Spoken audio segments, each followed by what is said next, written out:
Magandang araw sa ating lahat. Eto na naman tayo. Meron na naman tayong AC cleaning. Ayan, naglilik na naman ang problema ng ating aircon. Kadalasan na ito sa ating mga aircon na nililinisan. May napansin lang ako sa pagkaka-install nitong mga aircon dito sa mga building na ito. Medyo pantay po ang kanyang drain. Kaya siya po ay madaling barahan ang kanyang mismong drain pan. Ayan po, kung mapapansin nyo, napakalinis pa ng aircon. Ibig sabihin, kalilinis lang ito. Halos wala pang alikabok yung kanyang filter. Bakit? Naglilik. Ayan, ang ating katanungan na naman, mga idol. Kaya gagawin natin ang best natin sa paglilinis ng aircon para matanggal ang leak nito. May leak na nanggagaling sa drain line. Yun ang medyo mahirap kibuin, mga idol, dahil yun ay nasa likod na ang ating unit. Pero sa tingin ko, sa drain hose lang ito. Kaya i-check pa rin natin dahil kalilinis lang itong aircon. Bakit naglilik? Kaya naman, tanggalan na natin ng cover. Ayan, mga repax.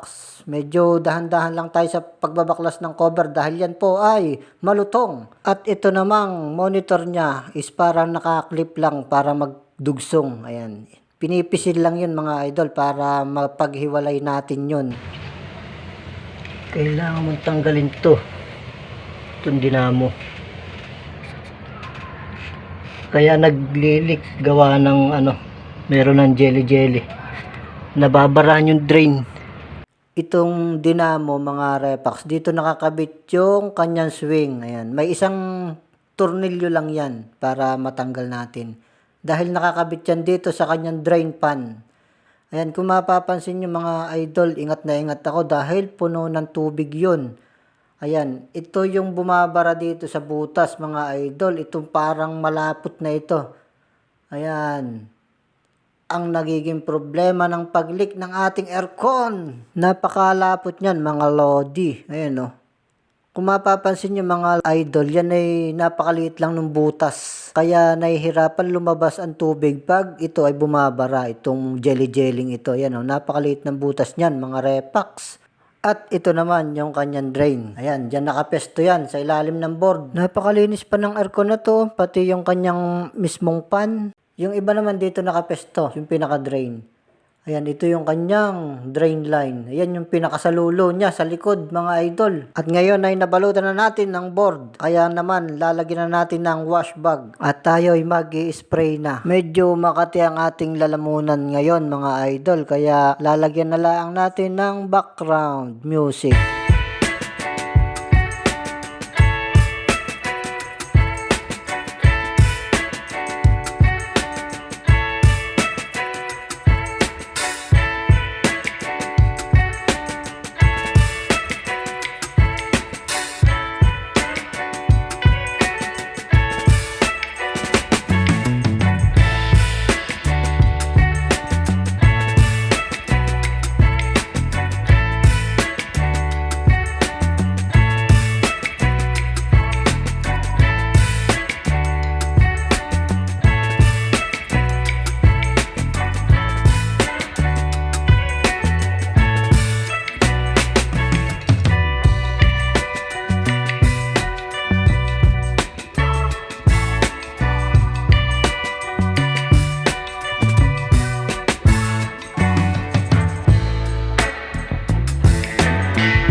Ayan mga idol, dahil tayo'y tapos na, ibalik na lang natin ulit ng maayos yung ating mga kinalag sa kanyang parts ng aircon.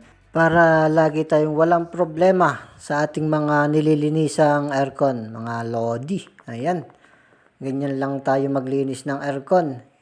Dahil hindi naman tayo masyadong professional, pero nagkakaigi rin naman sa ating mga ginagawa.